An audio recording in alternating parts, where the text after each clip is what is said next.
সুপ্রিয় দর্শক, এত সুন্দর রঙিন সবজি আমাদের খাওয়া উচিত।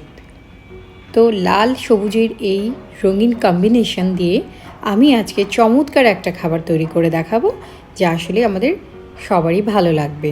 তো চলুন আমি কিভাবে তৈরি করছি দেখে নেওয়া যাক। একটি হাঁড়িতে আমি 2 টেবিল চামচ তেল দিয়েছি। যেহেতু খুব অল্প তেল দিয়েছি, তাই আমি তেলটাকে একটু ছড়িয়ে নিলাম। এবার আমি 5 পিস টমেটো নিয়ে ওগুলো মাঝখানে কেটে আমি দিয়ে দিয়েছি। আপনি দেখতে পাচ্ছেন বোটার দিকটা আমি কাটিনি। বোটার দিকটা কেটে দিলে কিছুক্ষণের মধ্যে এটা গলে যাবে, তাই বোটার দিকটা আমি কাটিনি। এভাবে আমি সবগুলো টমেটোই আমি বিছিয়ে দিয়েছি। এবার আমি একটা বড় সাইজের রসুন আস্তে আস্তে কোয়া করে আমি দিয়ে দিলাম।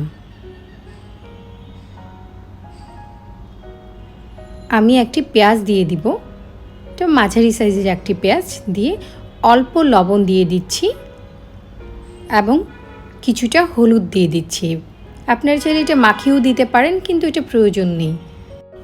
ঢাকনা দিয়ে ঢেকে অল্প আছে আমি টমেটোগুলো রান্না করে নেব। একই সাথে অন্য একটি হাঁড়িতে আমি 250 গ্রাম শিম নিয়েছি। শিমগুলো ধুয়ে নিয়েছি, কিন্তু শিমের সে বোটার দিকের অংশটা আঁশটা আমি ছাড়াইনি। আধা কাপ পানি দিয়ে অল্প একটু লবণ দিয়ে দিয়েছি, 1/4 চা চামচের মতো দিয়ে ঢেকে আমি দুটোই একসঙ্গে সেদ্ধ করে নেব। এদিকে টমেটো অনেকটাই সফট হয়ে গেছে, চামড়াটা একটু কুঁচকে গেছে এবং নিচেরটা অনেকটাই সফট হয়ে গেছে। এই পর্যায়ে আমি টমেটোগুলো উল্টে দিব। আমি যদি বোটার দিকের অংশটা কেটে দিতাম তাহলে উল্টানোই যেত না, এর আগেই গলে যেত, তাতে সুন্দরভাবে ভাজা হতো না। এটা একই সাথে ভাজা এবং সেদ্ধ দুটোই হচ্ছে।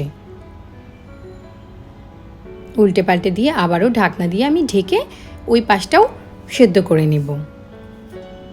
এবার আমি সিমের অবস্থা দেখছি। সিমটাও সেদ্ধ হচ্ছে, এখনও পুরোপুরি হয়নি। আমি ঢাকনা দিয়ে ঢেকে দিলাম। আমার টমেটোটা একদম হয়ে গেছে।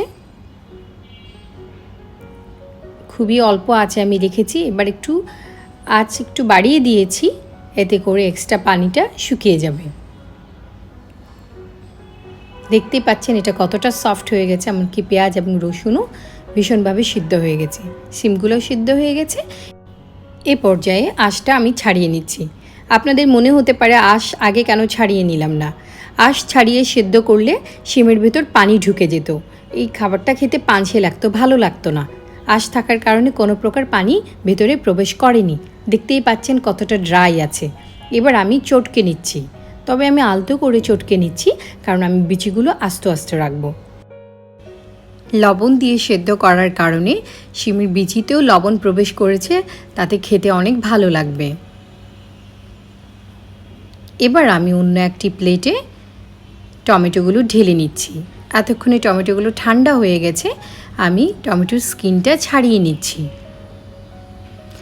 আমি যেভাবে স্কিনটা ছাড়াচ্ছি তাতে করে স্কিনের মধ্যে টমেটোর অনেকটা পাল্প লেগে থাকবে, সেটাও চটকে চটকে আমি নিয়ে নিচ্ছি।